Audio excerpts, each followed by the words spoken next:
I'd like to thank the Rhody fans today, man. That was beautiful. That was like the type of atmosphere that makes college basketball great, and it was exciting. The student turnout was incredible. Just the Rhode Island fans was awesome.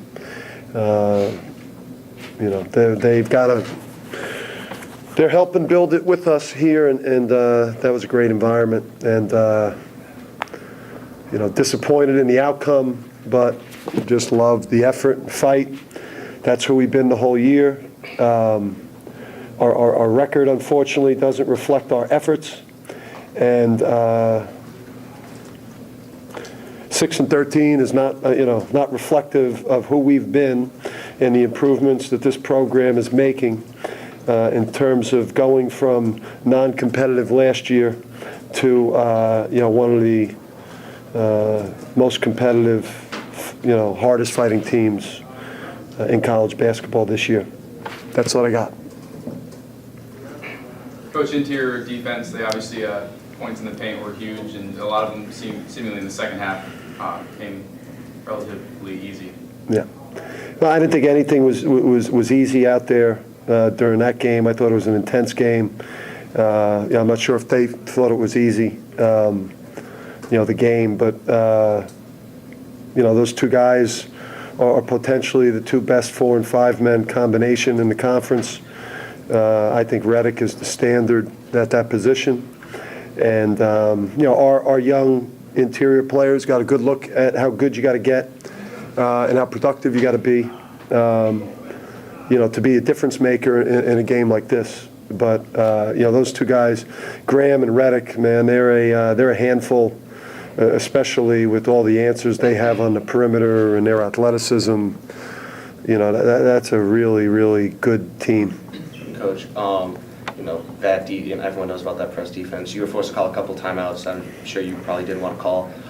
Just a word on how the team's able to respond and at times to be able to break the press. We don't have the luxury this year to save timeouts to the end of the game, because against an opponent like this, if you save them, you won't be in them, and then the 4 or 5 timeouts that you're squirreling up will just sit there. So we understood coming into the game that that their pressure was going to be a problem at times for us, because they're so good at it, and and because we haven't really faced somebody like them this year. But for the most part, I think we learned a lot. I think our guards learned a lot about how to handle that type of pressure.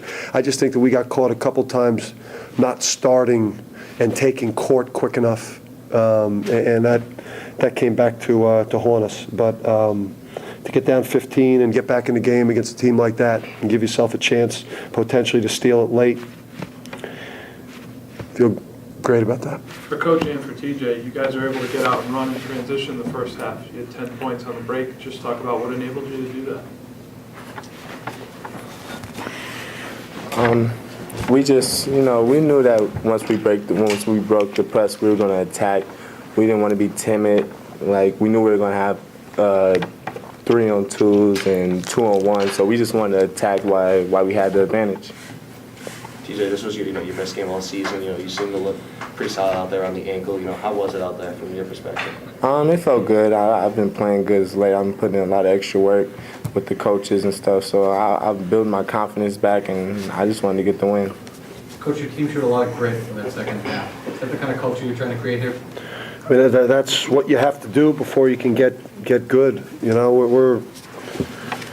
I'm not sure what this year was really supposed to be for us, besides changing the culture and putting this program in a place where we display that type of heart, that type of determination, and and that type of team that is easy to root for. This is the step you take before you get good, and I don't like looking at 6-13, because I don't think that I know Parcells said you are what your record says you are, but that's not who this group of kids is. I'm proud of them, and I'm proud of the foundation that they're laying. And, we got a lot of great things about to happen here. Coach, Jordan goes with 10 points, 5 of 5. What do you credit his improvement to? He's shown, he's playing better recently. He's inconsistent. He's a freshman. He weighs 185 pounds. And there are games, where he's going to struggle with the physicality, and the consistency. He's a kid that needs, he desperately needs an off-season and a strength program and a summer here and a European trip next summer, and the kid's going to be a heck of a basketball player. He just doesn't know right now what it takes on a day-to-day consistent basis, and physically he's got to develop. But I thought he competed really, really hard today, and I thought he showed his talent. And you said earlier in the season, I don't remember what game it was after, that you've never appreciated winning this much in your life. Is there such a thing as appreciating a loss, given the caliber of opponent you played today and the heart and passion you guys played for? Hey, listen, this has been going on the whole year. We've been playing great teams the whole year. Norfolk State, who we opened with, is 7 or 8-0 in their conference. And that was probably the weakest team that we might have played up to this point. My focus is developing players. We obviously play with a lot of spirit, for the 40 minutes or whatever it takes. And we are desperately trying to win. The players are playing as desperately as they can. The coaches are coaching desperately because we want to validate a lot of these great efforts with victories. We're just not, we're not good enough yet. And, but I love where we are at. I feel like we're in the same place we were when I was at Wagner in year one. Obviously, it's a different conference schedule. Coach, first half of the game is something that's been going on all season. You compete the first half, even the first half of the second half, and then somewhere 10-minute mark starts slipping away. What areas do you think you need to improve on? Is it something better execution? Is it lack of shot making? What do you think it is that's letting the game slip away in those last 10 minutes plus? I just think it's, I think it's like a belief, it's a belief thing, that you get into all these close games. It's a couple things. It's the belief thing, where you have that confidence that somebody's going to step up and make the critical stop or the critical shot. It's also, I think it has more to do with just turning around the losing situation. And this is the way it goes, in that first year. As our young players like TJ and Jordan Hare and Mike Powell and Xavier Munford and Mike Amon, plus the guys sitting out and the recruits we've got coming in, as these guys develop, these aren't going to be 2 or 3 point losses. They're going to be 12 to 15 point wins. Last one. Just a quick follow-up. Is it something that you think you can improve on in practice? Something that needs to be figured out during a game and have a winning situation? I think what hurts us, and what's hurt us a lot, obviously, has been rebounding. We're not good enough. We don't have enough answers to give opponents extra possessions.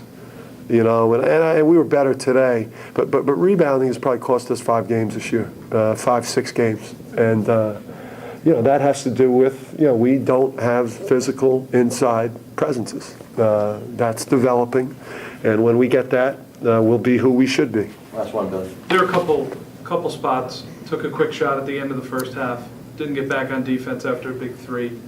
Was that the one he banked in from the side? No. Or was that the one that they tipped in? Which one? No. X hit a big three early in the game, and Graham got down the floor. And then he banked the 3 in from the corner over there.